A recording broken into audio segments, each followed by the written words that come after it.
What's up? It's your boy, the King of Tank Style, coming at you with another episode of the Salty Fresh Podcast. I am your host, the King of Tank Style. I am the 6'1", 131 pounds of pure boyfriend and fish tank material. You So, hear that, ladies, men? I'm single. All the men out there. And today we have a guest with us. We have Chris, who doesn't have a fish tank, but he'll be asking questions today about betas. Alright. So today that's pretty much what we're talking about for this episode. Betas. If you're new to betas, you don't know anything, or you need questions, this will be the episode for you. So let's get started with the first question. Alright, so what is y'all's experience with betas in general? Well, betas with us is, for me, I think betas beta was my first fish, actually. Let's just say I got it from a carnival, which people who do that, I'm strongly against that. Just because it's like... And nobody there knows how to take care of it. Yeah, it's like they just give you a small container with that. Yeah. So, but my experiences with it is... Goldfish, too.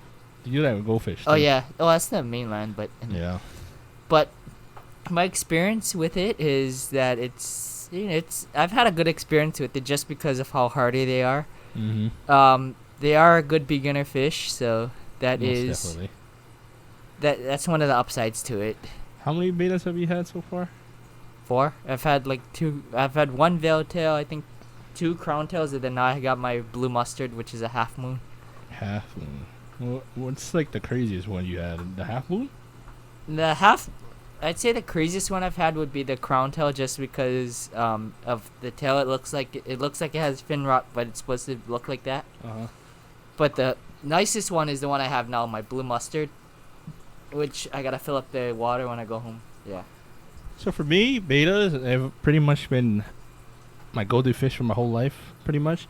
I started having betas when I was about 6 through 10. By that time, I didn't know how to take care of betas, so I had them in like those jars, those little containers. I had one red one that I had for a long time in a jar, and I hate looking back at that moment in time. Do you remember if it was just like the regular veil tail, or is it like a fancy? It was just a normal veil tail, probably. It's just whatever, like the most common beta was. I think it is veil tail. I had 2 of them, 2 red ones named Ranger, named after my favorite Power Ranger, the red one. And up until 18, 17, my sister won a carnival beta, and that's when I started like thinking. I was like, there's no way this fish can live in this tank. Yeah, I started researching, and I said, oh damn, they don't belong in half-gallon tanks, 1-gallon tanks. My minimum is a 3-gallon, no smaller than a 3-gallon, because no one has a 3-gallon that I gave him. The 3-gallon that I gave him, well, we traded. He gave me something. That's a pretty... What was it called again? The one I gave you? The Indulge, I think. I think it's the Indulge or the something. So, I recommend, personally, to get a tank long-wise for betas, because they always have to go up to get air. So a tall tank would not be very good for this type of beta. So from all my experiences, I've had the opal, whatever they are, the Opal. white one. The opal, yeah. I had a crown tail. Mm-hmm. I've had a Dumbo beta. Oh, those are nice. I like that one. A veil tail. I've had pretty much all of them. The one I've always wanted to get is a king beta.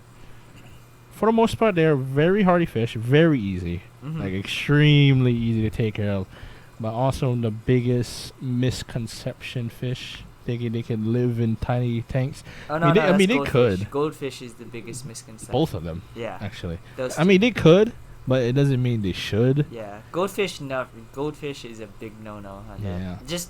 I'm not going off topic, but just to put it out there, goldfish cannot live in a goldfish bowl. But from my experience, betas, they become much more active when you put them in a proper size tank, from my experience. So, having beta fish and all that, are there any potential good tank mates that they could have within the tank?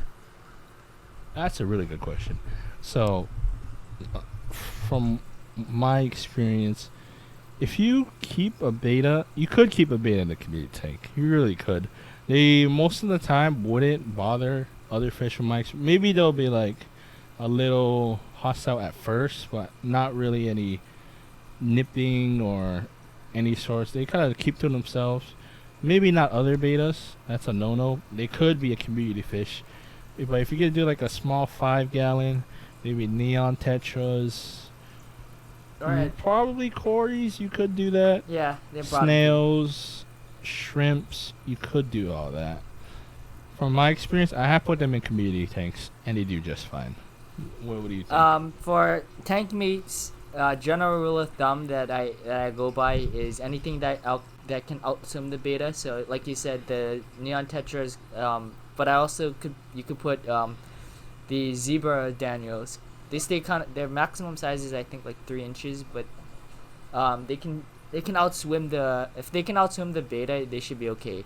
Mm-hmm. But I wouldn't recommend guppies like the fantails just because they're very colorful. Yeah, colorful, but also if you have fish like I know some goldfish have the streamers. I wouldn't recommend that. Anything with like long tails. Yeah. They're not gonna, especially the male. The females you can, but the males is a big. I wouldn't put anything with long tails. Okay, that's a good follow-up because I forgot to talk about the female ones. So female beta fish are much more calmer than males. They can live with each other. Oh, females can live with each other. Females can. Yeah. That's how I believe the rule of thumb is to keep them in odd numbers. So 3, 5, 6 could work too, but don't keep them in pairs. Keep them in like odd numbers, so they do get aggressive if you put them in 2s. So if you like put them in odd numbers, it kind of fixes the aggression, I would guess. They are also very peaceful fish compared to males, so you can put them in any community tank with no problem, as long as like they don't eat the beta, or if they don't try to nip the beta. Any type of those fish probably won't work, but for the most part, they're very, very good for community tanks. Females are much more calmer than male beta tanks. Male betas. You've had females before, right? No, I haven't had a female yet. I've had the plakat though. Yeah. Do they look like the females or something? They do look like the females, but from what I read, they actually look. That's what they look like in the wild, just without the colors. Alright, so you guys griped about the size earlier, but really, what's a really good size for a fish tank for betas in general? And maybe what kind of what products do you trust in general when you want to get your fish tanks and all the other necessities? For betas, the one brand that I do trust is Top Fin. Of course. No, I mean because it is a good brand, but they also have like Alex said, the minimum is a 3-gallon tank. Just don't get those beta falls. Yeah, the beta falls. We also have one that I don't there are actually 2. There's one, the split angle waterfall. Mm-hmm. That one is like 2.5, roughly, like little less than 2.5. That was really on bad. one side, and then there's one that I see now that's like.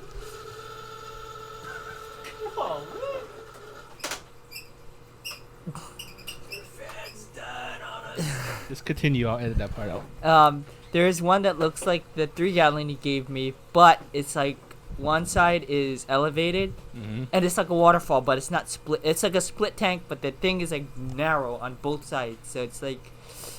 I think it's like the shorter side is like maybe like just over 2 gallons, and the other side is like maybe about the same. I forget if it's like a 3-gallon, but I'm like, dude, why?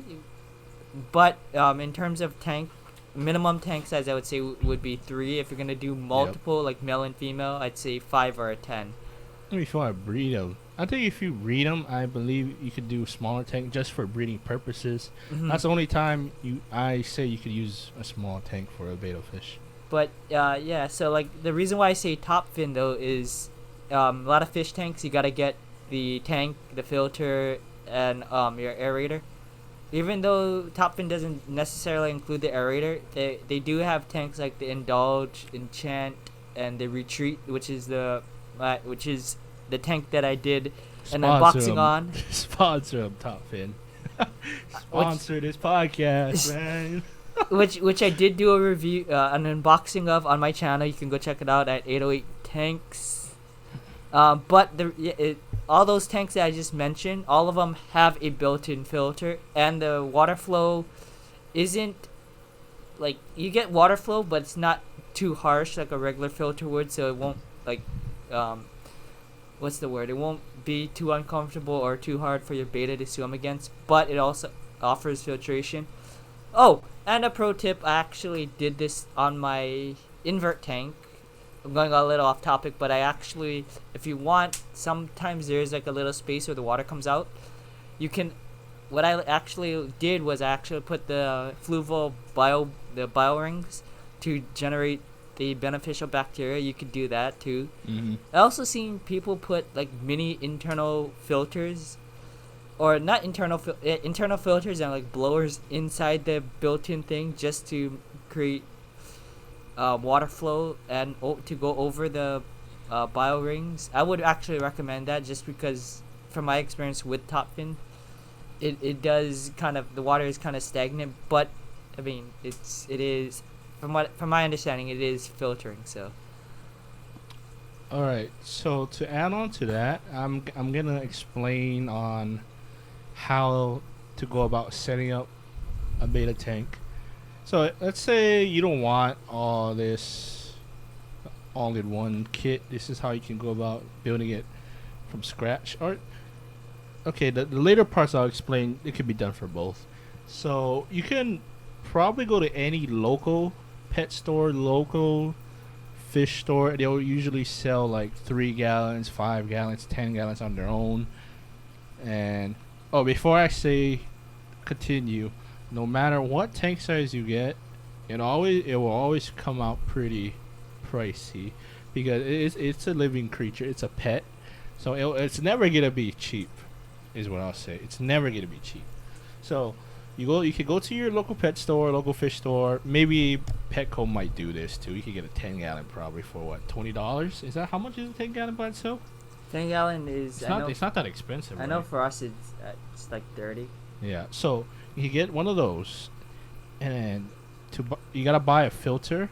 I recommend going higher. We always recommend going. My top brand for that would be Fluval. Fluval, and then Marine Land. So always go higher than the tank size, but Go one up. Always, for a beta especially, you have to find one that has a low flow, because they're not the greatest swimmers in the world. They swim very slowly. So if you have too much of a high pressure flowing filter, it's gonna stress out the beta, and that's not gonna do any good for them. I mean, you could. This is where I would actually recommend Top Fin, because Top Fin, their filters do have. I think Fluval has one too where you can adjust the water flow. But I know there are ways. I know you have experience with ways of slowing down the water flow, but also creating filtration by putting it by that the water return. Yep. So you could put like sponges or something. Yeah. What was that thing you used to have? What was that? Like, it was kind of like you used to go by the output for your tank. The sponge? No, not the sponge. It was like a wooden thing. Wood? Yeah. I don't remember. It was, I forget what it's called. I think I seen it at work the other day, but it was like, it used to sit like, it was in a sponge, but it was almost like floss. You could put floss too, but. Okay. I can't remember right now, but so most hang in the back filters will do the job. They have adjustable flow, so you can adjust it to be very slow flowing water. So hang in the backs will work. Sponge filters could work too. Canisters is kind of spoiling them, but you can. You could do a canister for a beta, but you're gonna have to get a sponge for it to slow down the flow significantly. No, but that is very. Well, you can. That would keep your beta tank super clean. I would actually recommend canister if you're gonna put like female betas. If you're gonna put other stuff in it. Yeah, if you're gonna have a community tank. just remember you have to find ways to slow down that flow. Yeah. And then you gotta get gravel for your bottom or sand. It doesn't really matter for betas. They'll go well with both. Plants, real or fake, plants will be great, and a cave. Cave is the most important because they like to hide. They're very timid in the beginning, so a place to hide for them is for them to relax, calm down. I always, anytime you buy a beta, always get a cave because they need somewhere for them to feel secure, feel safe. So I always recommend that. It's some like other accessories for them is like a beta leaf. You could do that. They like to rest on the top if you put it there because they need air. They're one of the fishes that need air from time to time. So there's that. A heater is necessary for certain places. If your place gets too hot, it can regulate your temperature to a certain degree. Or if your place is really cold, a heater could be necessary. For my house, it's not very necessary. Yeah, because your room is like cooking. Yeah, and of course, a light, obviously, and probably a cover. Not all betta fish will jump out, but if they don't like where they're at, they will jump out. But just get a cover just in case, pretty much. And you can feed them just about anything, like flakes, pellets. Oh, so that's what I was going to get to. This is the same step you could also take with all-in-ones, gravel, fake plants or real plants, caves, all of that. And that's, it could work. And that's all you really need to take care of betta fish. 3 gallons and above, 10 gallon, that'll be awesome. I've seen on Reddit somebody put their betta in a 35-gallon by itself. You know, I was gonna say I think you wanted to do a 55 just for a betta. No, I want to do a 20-gallon long for just one betta. Oh, that would look nice. Can you could put plants in there too if you want. Yeah, that's what I said. You could do live or fake. It doesn't really matter. I do well with both. I prefer fake plants just because I don't have time to take care of real plants. So I'll do it eventually. So, yeah. Anything else you want to add? That's about it. But if you do all of these steps, take care of your bettas every day. Water change should be done probably once every 2 weeks. Not too much. Maybe like 25% just to clean out the poop. Once every, I say 2 weeks. They don't poop a lot like goldfish do.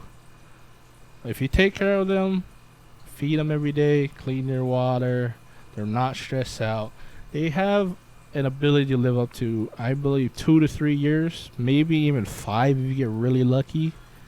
So it's really worth it. And if they're very happy, they will be super active. They will come around. They will interact with you sometimes as well. So imagine if I get my betta to live past 5 years. He's gonna be a very old grandpa. I think that's gonna be a record right there. All right, so that was today's episode of Betta Fish. If you have any other topics you want us to cover, leave it in the comment below. Criticism, leave it in the comment below. Subscribe and like. And remember, folks, why be salty when you can stay fresh with the Salty Fresh podcast every weekend, Friday or Saturday, with their hosts, the King of Tanksta and A2.